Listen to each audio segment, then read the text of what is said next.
അതായത് ഒരു തമാശയ്ക്ക് വേണ്ടിയെങ്കിലും മുരളിയെയും പത്മജയെയും ഒരു അച്ഛനെന്ന നിലയിൽ എങ്ങനെയാണ് താരതമ്യപ്പെടുത്തുക?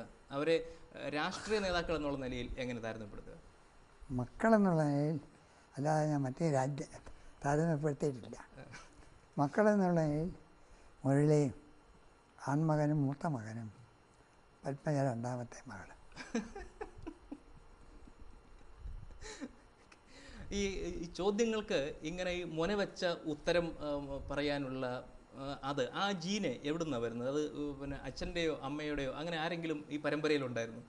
എൻ്റെ ജനസമ്പർക്കം.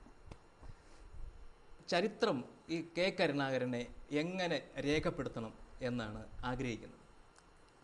ആത്മാർത്ഥയുള്ള ഒരു കോൺഗ്രസ് പ്രവർത്തകനായിരുന്നു. സ്വാതന്ത്ര്യ സമരം മുതൽ അടുത്ത കാലം വരെയും ആ പ്രസ്ഥാനത്തിൽ വിശ്വസിച്ചുകൊണ്ട് പ്രവർത്തിച്ച ഒരാളാണ്. പ്രവർത്തന